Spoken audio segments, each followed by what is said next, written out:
எனக்கெனவே பிறந்தாயோ episode 9. Meera தனது அறையில் இருளுக்குள் அமர்ந்திருந்தாள். விளக்கை எரியவிடவில்லை. ஜன்னல் வழியாக வந்த மங்கலான நிலவொளி அவள் முகத்தில் விழுந்து, அவளது கண்களில் இருந்த உக்கிரத்தை இன்னும் அதிகப்படுத்தியது. ராகவன் மாமா சொன்ன அந்தப் பெயர், விஜயன், அவளது காதுகளில் ஒரு இடி போல திரும்பத் திரும்ப ஒலித்துக் கொண்டிருந்தது. அவளது கை நடுங்க, அலமாரியிலிருந்த ஒரு பழைய புகைப்பட ஆல்பத்தை எடுத்தாள். அதில் அவள் தந்தை சிரித்தபடி நிற்க, அவருக்கருகில் அவர் தோளில் கை போட்டபடி அதே புன்னகையோடு நின்றிருந்தார் விஜயன். விஜயன் அங்கிள் என்றுதான் அவரை அவள் அழைப்பாள். தன் தந்தையோடு இணைந்து தொழில் செய்தவர், தந்தையின் மரணத்திற்குப் பிறகு தன் தாய்க்கு ஆறுதலாக இருந்தவர். ஆனால் அந்த முகமூடிக்குப் பின்னால் இவ்வளவு பெரிய கொடூரன் ஒளிந்திருப்பான் என்று அவள் கனவிலும் நினைக்கவில்லை. துரோகி, உங்களை நான் சும்மா விடமாட்டேன் என்று கத்தினாள். ஆத்திரத்தில் அந்த புகைப்படத்தை கிழித்து எறிந்தாள்.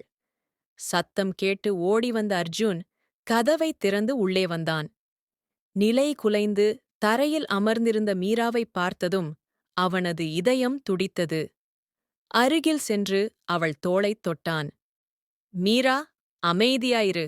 இப்போ நீ எடுக்கிற எந்த முடிவும் தப்பா போயிடக்கூடாது என்றான் அர்ஜுன் நிதானமான குரலில். மீரா ஆவேசமாக அவனை நிமிர்ந்து பார்த்தாள். நிதானமாயிருக்கச் சொல்றியா அர்ஜுன்?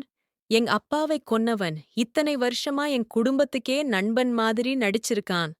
அவனை இப்போவே போய் என்று எழ முயன்றவளை அர்ஜுன் தடுத்து நிறுத்தினான்.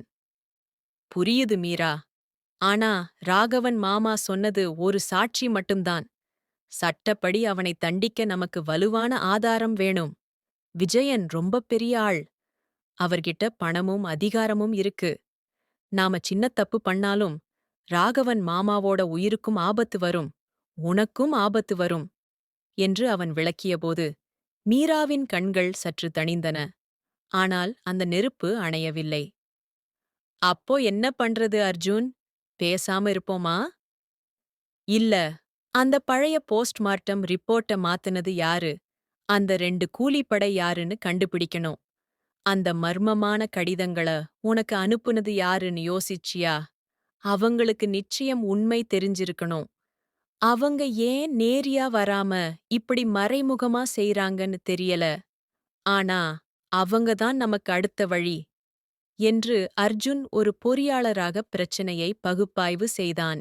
மறுபுறம் நவீன் தன் வீட்டு வாசலில் நின்றிருந்தான். அவனது கை கால்கள் நடுங்கின. வீட்டிற்குள் நுழையவே அவனுக்கு பயமாக இருந்தது. வரவேற்பறையில் அவனது தந்தை விஜயன் அமர்ந்து ஒரு பிசினஸ் மேகசினை படித்துக் கொண்டிருந்தார். அவர் முகத்திலிருந்த அந்த அமைதியும் கண்ணியமும் இப்போது நவீனுக்கு பயத்தைக் கொடுத்தன. நவீன், ஏன் அங்கேயே நிக்கிற? உள்ள வா என்று விஜயன் அன்போடு அழைத்தார். அந்தக் குரல், ராகவன், மாமா சொன்ன கொலையாளியின் குரலா இது? நவீன் மெதுவாக உள்ளே சென்றான். தந்தையின் கண்களை நேராகப் பார்க்க அவனால் முடியவில்லை. என்னப்பா, உடம்பு ஏதும் சரியில்லையா? முகம் ஒரு மாதிரி இருக்கு என்று விஜயன் அருகில் வந்து நவீனின் நெற்றியைத் தொட முயன்றார். நவீன் சட்டென்று பின்னால் நகர்ந்தான். அந்தத் தொடுதல் அவனுக்கு நெருப்பாய் சுட்டது. இல்லப்பா, கொஞ்சம் தலைவலி, நான் போய் தூங்குறேன் என்று சொல்லிவிட்டு வேகமாகத் தன் அறைக்குச் சென்று கதவைத் தாளிட்டுக் கொண்டான்.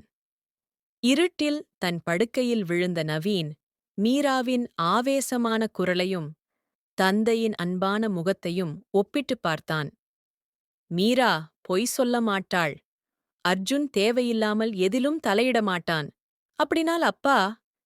அவனது மனம் இந்த உண்மையை ஏற்க மறுத்தது. ஆனால் ராகவன் மாமாவின் பயம் கலந்த வாக்குமூலம் அவன் காதுகளில் கேட்டுக்கொண்டே இருந்தது. மறுநாள் காலை கல்லூரி வளாகமே பரபரப்பாக இருந்தது. ஆனால் மீரா, அர்ஜுன், நவீன் ஆகிய மூவருக்கும் இடையே ஒரு கண்ணுக்குத் தெரியாத சுவர் எழுப்பப்பட்டிருந்தது.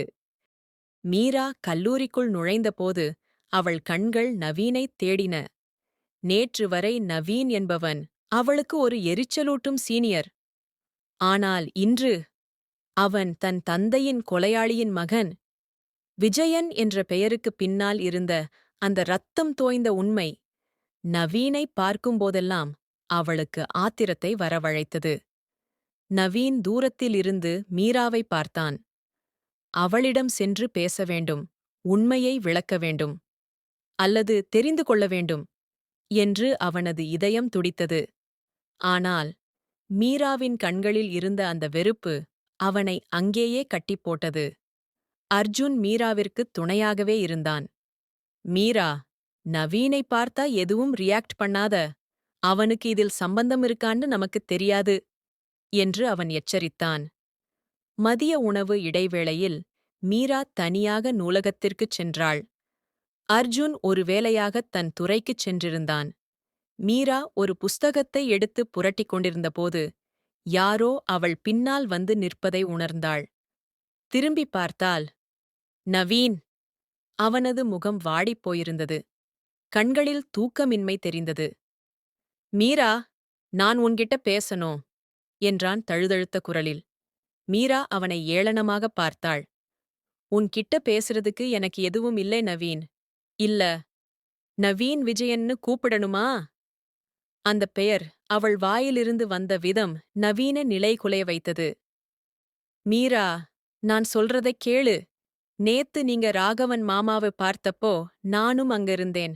அவர் சொன்னது உண்மைதான் என்று மீரா சீறினாள். உன் அப்பா ஒரு கொலையாளி. என் அப்பாவை முதுகில் குத்திக் கொன்ன துரோகி. அதை நீயே ஒத்துக்கிறியா? எனக்குத் தெரியல மீரா. எங்க அப்பா அப்படிப்பட்டவர்னு என்னால நம்ப முடியல. ஆனா நீ சொல்றதுல உண்மை இருந்தா நான் உனக்குத் துணையா இருப்பேன் என்றான் நவீன் ஆவேசமாக. உன் அப்பாவுக்கு எதிரா நீ சாட்சி சொல்லுவியா? உன் குடும்பத்தை நீயே காட்டிக் கொடுப்பியா? இதெல்லாம் சும்மா பேச்சுக்கு வேணா? நல்லா இருக்கும் நவீன். ஆனா உன் ரத்தமே ஒரு துரோகியோட ரத்தம்தான் என்று மீரா காயப்படுத்தும் விதமாக பேசிவிட்டு அங்கிருந்து கிளம்பினாள். நவீன் அங்கேயே சிலை போல நின்றான். அவனது கண்கள் கலங்கின. தன் தந்தையை ஒரு பக்கம் நேசிப்பதும் இன்னொரு பக்கம் அவர் செய்ததாகச் சொல்லப்படும் துரோகத்தை நினைத்து அருவருப்பதும் அவனை சித்திரவதை செய்தது. அன்று மாலை மீரா வீட்டிற்கு வந்தபோது அவளுக்கு மீண்டும் ஒரு கடிதம் வந்திருந்தது. இம்முறை அது அவளது மேசை மீதே இருந்தது. அர்ஜுன் வீட்டிற்குள் நுழைந்தபோது மீரா அந்த கடிதத்தை படித்துவிட்டு உறைந்து நின்றிருப்பதைக் கண்டான். அவனிடம் கடிதத்தை கொடுத்தாள். அதில் இருந்த வார்த்தைகள்: ராகவன், மாமா சொன்னது ஆரம்பம்தான். விஜயனிடம் ஒரு கருப்பு டைரி இருக்கிறது. 2015ஆம் ஆண்டு கணக்குகள் அதில் இருக்கும். அதில் உன் அப்பாவின் மரணத்திற்கான விலை எழுதப்பட்டிருக்கிறது. அதை எடுக்கும் தைரியம் உனக்கு இருக்கிறதா? அர்ஜுன் அந்த கடிதத்தை உற்றுப் பார்த்தான். மீரா, இது நிச்சயம் விஜயனுக்கு நெருக்கமான யாரோ ஒருத்தர்தான் அனுப்புறாங்க. அவங்களுக்கு வீட்டோட ரகசியங்கள் தெரியுது. இந்த டைரி கிடைச்சா நமக்கு ஒரு பெரிய ஆதாரம் கிடைக்கும். ஆனா அந்த டைரிய எப்படி எடுக்கிறது? அவரோட ஆபீஸுக்கோ இல்ல வீட்டுக்கோ நாம போக முடியாதே என்றாள் மீரா. அர்ஜுன் சற்று யோசித்துவிட்டு, நாம போக வேண்டாம், நவீன் மூலமா முயற்சி பண்ணலாமா என்று கேட்டான். மீரா அதிர்ச்சியுடன், அவன் கிட்டயா? அவன் தன் அப்பாவுக்கு எதிரா செய்வான்னு நினைக்கிறியா? அர்ஜுன் ஜன்னல் வழியாக வெளியே பார்த்தான். அங்கே நவீன் தன் பைக்கில் வீட்டின் முன்னால் நின்று கொண்டிருந்தான்.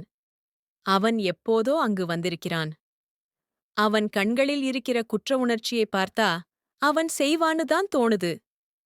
மீரா, நமக்கு வேற வழியில்லை.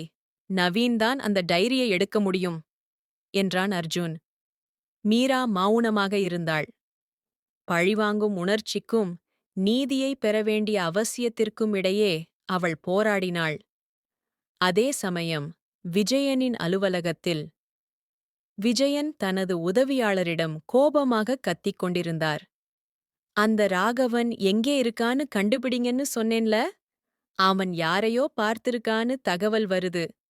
அவனை உடனே முடிக்கணும். அவன் வாயைத் திறந்தா என் 20 வருஷ உழைப்பு வீணாகிடும். விஜயனின் முகத்தில் இருந்த அந்த கொடூரம் அவர் நிஜமாகவே எவ்வளவு ஆபத்தானவர் என்பதைக் காட்டியது. இந்த மர்மமான கடிதங்களை அனுப்புவது யார்? நவீன் தன் தந்தைக்கு எதிராக திரும்புவானா?